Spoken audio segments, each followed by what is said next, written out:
வணக்கம். ஆந்திர பிரதேசத்தின் 4வது முறையாக முதலமைச்சராக பதவியேற்று இருக்கிறார் சந்திரபாபு நாயுடு.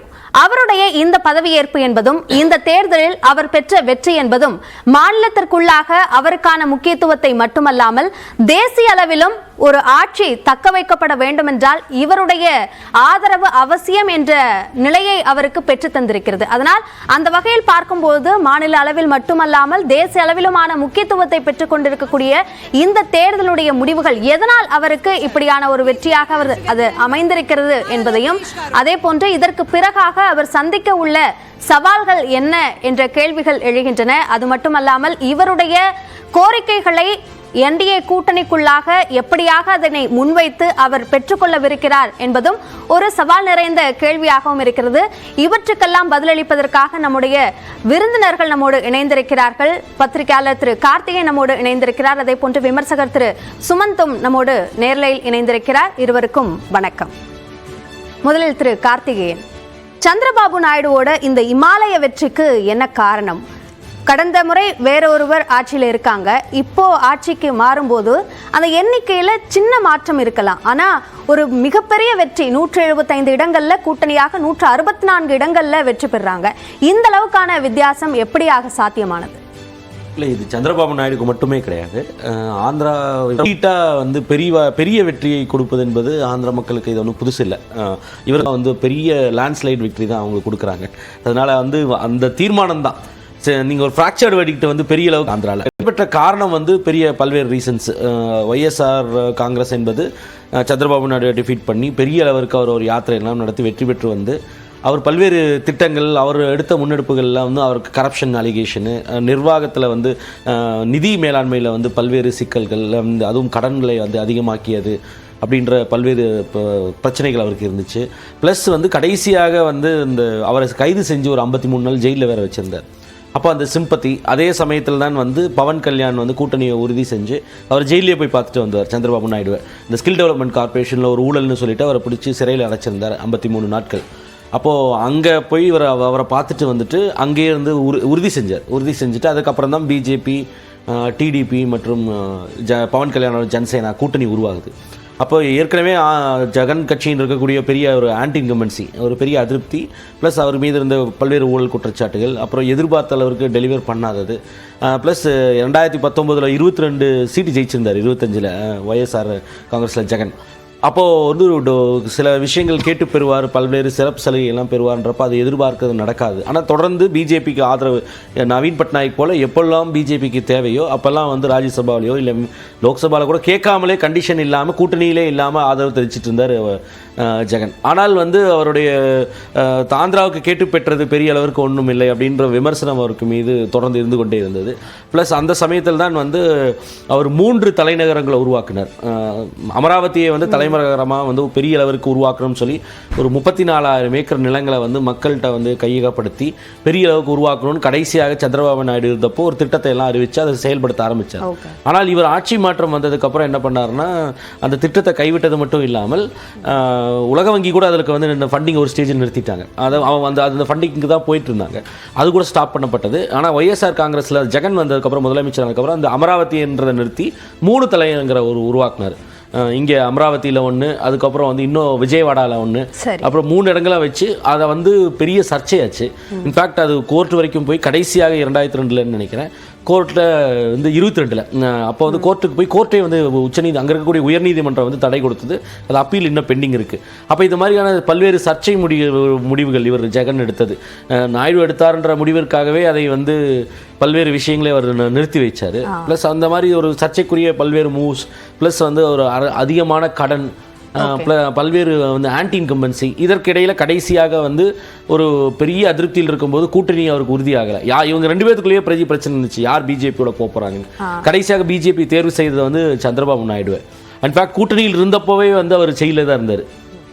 இவர் மேலே, ஜெகன் மேலே பல்வேறு 10 13 வழக்குகள் இருக்குது, சிபிஐ வழக்குகள் இருக்குது. அதில் அந்த மைனிங் சம்மந்தமான வழக்குகள்லாம் இருக்குது. ஆனால் அவர் கைது செய்யப்படலை, அவர் கூட்டணியிலே இல்லை. ஆனால் கூட்டணியில் இருந்தப்போ இவர் சிறையில் இருந்தார். அப்போ இவருக்கு எதிராக ஒரு அனுதாபம் வந்தது, பாஜக இவரை தேர்வு செய்தது, அப்புறம் பவன் கல்யாண் வந்தது, அப்போ பல்வேறு ஃபோர்ஸ் மல்டிப்ளையர் மாதிரி வந்து பல விஷயங்கள் சேர்ந்து கேல்வனைஸ் ஆகி இவர் பெரிய ஓரளவுக்கு ஒரு அனுதாப அலை பிளஸ் ஜெகன் அரசு இதெல்லாம் தான் வந்து அவருக்கான வெற்றியா அமைஞ்சிருக்கு அப்படின்றத சொல்றீங்க. இப்போ முக்கியமான தலைவர்கள் முக்கியஸ்தர்கள் அந்த பதவியேற்பு விழாவிற்காக வந்திருக்கக்கூடிய காட்சிகளை பார்க்கிறோம். நடிகர் சிரஞ்சீவி, நடிகர் ரஜினிகாந்த் வந்திருக்கிறார். அதே போன்று முன்னாள் முதலமைச்சர் ஓ பன்னீர்செல்வமும் அந்த பதவியேற்பு நிகழ்விற்கு வந்திருக்கிறார். அதனை நாம் காட்சிகளில் பார்க்கிறோம். அதே போன்று பாலகிருஷ்ணா உள்ளிட்ட நடிகர்கள் வந்திருக்கிறார்கள். தற்போது நாம் காட்சிகளில் பார்க்கிறோம். அமைச்சர் அமித்ஷா வந்திருக்கிறார். ஜேபி நட்டாவும் அந்த பதவியேற்பு நிகழ்வில் பங்கேற்பதற்காக வந்திருக்கிறார்கள். எனவே ஒட்டுமொத்தமாக தேச அளவில் முக்கியமான அமைச்சர்கள், அதே போன்று தேசிய ஜனநாயக கூட்டணியில் அங்கம் வகிக்கக்கூடிய தலைவர்கள், ஆப்னாதல் கட்சியினுடைய தலைவர் அங்கு வந்திருக்கிறார். அதையும் பார்க்கிறோம். சிராக் பஸ்வான் அங்கு பங்கேற்றிருக்கிறார். அவற்றையும் காட்சிகளில் பார்க்கிறோம். அமைச்சர் நிதின் கட்கரி இருக்கிறார். தற்போது புதிதாக மத்திய அமைச்சரவையில் இடம்பெற்றிருக்கக்கூடிய ராம் மோகன் நாயுடு, பெம்மசானி உள்ளிட்டோரும் அங்கு நிகழ்ச்சியில் பங்கேற்றிருப்பதை பார்க்கிறோம். தொடர்ந்து திரு சுமந்திடம் பேசலாம். திரு சுமந்த், இப்போ ஆன்டி இன்கியூம்பன்சி அப்படின்ற ஒரு விஷயத்துல இவ்வளவு பெரிய வெற்றியை சந்திரபாபு நாயுடு பெற்றுட்டார் அப்படின்னு பார்க்க முடியுமா? இன்னொரு முக்கியமான விஷயம், இப்போ பாஜகவோட கூட்டணி, காங்கிரஸோட கூட்டணி, இந்த மாதிரியான அம்சங்கள் ஆந்திர மக்கள் அதை எப்படியாக பார்த்திருக்காங்க? ஸோ அந்த அடிப்படையிலையும் இந்த வாக்களிப்பு என்பது அங்க நடந்திருக்கு அப்படின்னு பார்க்கணுமா? ஆந்திராவில் வந்து 1990களில் இருந்தே வந்து கூட்டணிகள் கட்சிக்குள்ளே அமைக்கப்பட்டிருக்கின்றன. சந்திரபாபு நாயுடு தெலுங்கு தேசம் கட்சியில திரு என் டி ராமராவிடம் இருந்து ஆட்சியை வந்து எடுத்துக்கிட்ட பிறகு கூட ஒரு காலகட்டத்தில் அவர் வந்து கூட்டணி அமைத்தார். பாஜகவுடன் ஒரு நெருக்கமான ஒரு உறவை வந்து அவர் தொடர்ந்து மேற்கொண்டிருக்கிறார். இந்த முறை ஒரு விஷயம்தான் வந்து ஏன் இவ்வளவு அவர் இறங்கி போகிறார் அப்படிங்கிறதுக்கு நமக்கு புரிதல் இல்லை. ஏன்னா இப்ப வந்து அவருக்கு 135 எம்எல்ஏ இருக்காங்க. அவருக்கு பாஜகவினால் வெற்றி கிடைக்கவில்லை. இன்ஃபேக்ட் டெல்லியில பாஜக உடைய ஆட்சியே வந்து கிட்டத்தட்ட இவரையும் நிதிஷ்குமாரையும் நம்பி இருக்கக்கூடிய ஒரு நிலைமை. ஆனாலும் உதாரணத்துக்கு தமிழ்நாடு எடுத்துக்கங்க, கூட்டணியில திமுக போட்டியிடும். ஆனா ஆட்சிக்கு வந்தப்பறம் அந்த கூட்டணி கட்சிகளை கழட்டி விட்டுருவாங்க. அவங்க மட்டும்தான் ஆட்சியை அமைப்பாங்க. அந்த கூட்டணி வந்து தேர்தல் முடிவுகள் வந்த அன்னைக்கே அதோட அந்த கூட்டணிக்கு வந்து அந்த கூட்டணி கட்சிகளுக்கு எந்த உரிமை கிடையாது.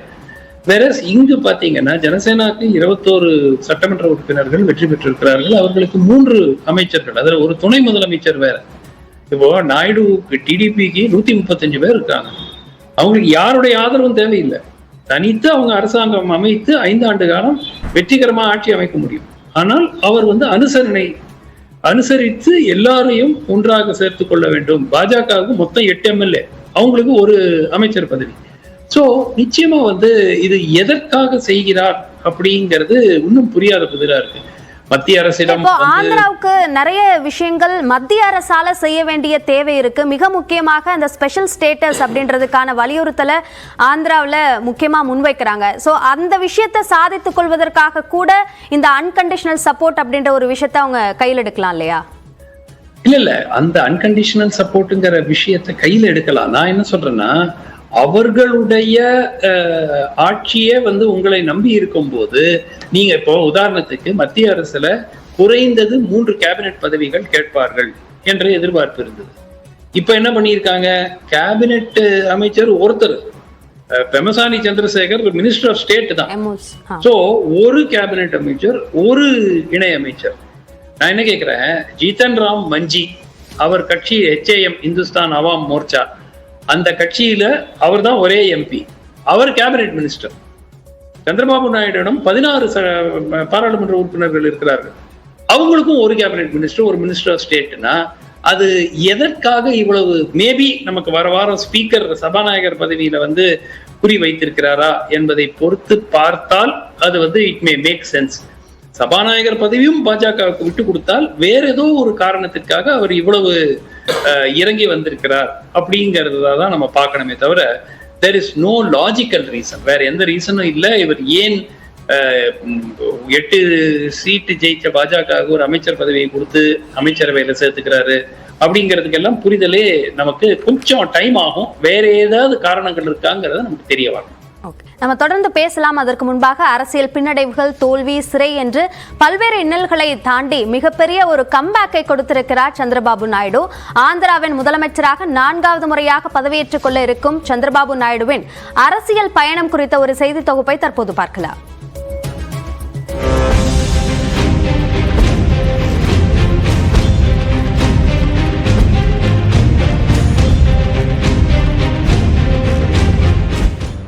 அமனம்மாவுக்கும் பிறந்தவர்.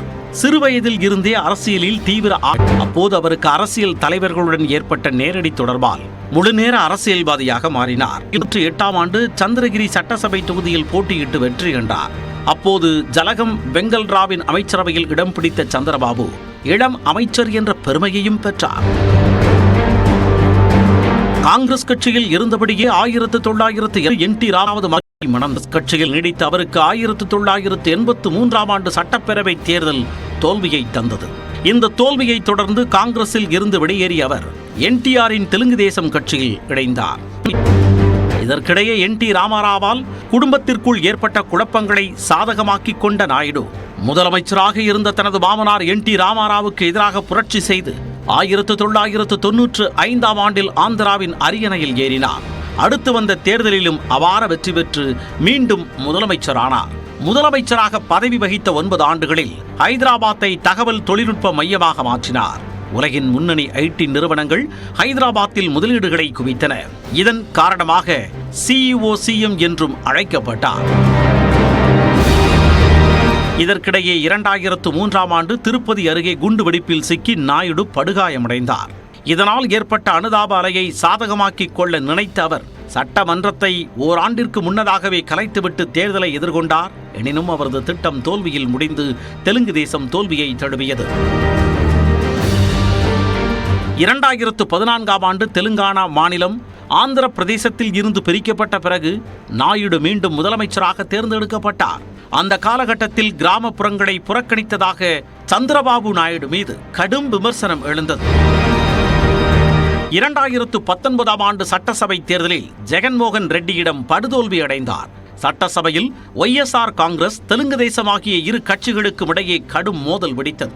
தன் மனைவி குறித்து YSR காங்கிரசார் இழிவாக பேசுவதாக கூறி சந்திரபாபு நாயுடு கண்ணீர் விட்டு அழுதது பரபரப்பை ஏற்படுத்தியது. ఎప్పుడు కూడా మా మిస్సెస్ నా భార్య రాజకీయాలకు రాలేదు. ఒక్కొక్కసారి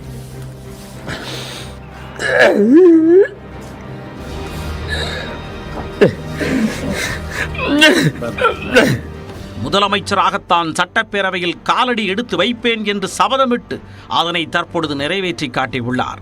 முதலமைச்சராக இருந்தபோது திறன் மேம்பாட்டு கழகத்தில் ஊழல் புரிந்ததாக கைது செய்யப்பட்டார்.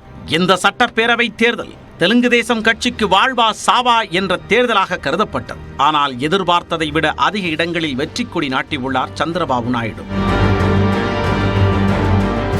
மாநில அரசியலில் மட்டுமன்றி மத்திய அரசியலிலும் கோலோச்சிய சந்திரபாபு தேவகவுடா மற்றும் ஐக்கிய குஜராத் ஆட்சி காலத்தில் தேசிய முன்னணி கூட்டணியின் ஒருங்கிணைப்பாளராக இருந்தார். 1999 ஆட்சியை தீர்மானிக்கும் சக்தியாக மீண்டும் மாறியுள்ளார் நாயுடு. ஆனால் மாநிலத்தை பொறுத்தவரை சந்திரபாபு நாயுடு மிகப்பெரிய சவாலை எதிர்கொள்ள வேண்டியுள்ளது. தேர்தல் வாக்குறுதிக்காக அவர் அறிவித்த சூப்பர் 6 திட்டங்களுக்கு உடனடியாக 97,000 கோடி ரூபாய் தேவைப்படுகிறது. 4.8 லட்சம் கோடி ரூபாய் கடனில் ஆந்திரா சிக்கி தவிக்கும் நிலையில் 100 நாட்களுக்குள் இந்த வாக்குறுதியை எப்படி நிறைவேற்றப் போகிறார் என்பது $1 மில்லியன் கேள்வி. ஆந்திர பிரதேசத்தின் முதலமைச்சராக 4வது முறையாக பதவியேற்க உள்ளார் சந்திரபாபு நாயுடு. இது குறித்து விருந்தினர்களிடமும் நாம் பேசி வருகிறோம். தொடர்ந்து பேசலாம் ஒரு சிறிய இடைவேளைக்கு பிறகு.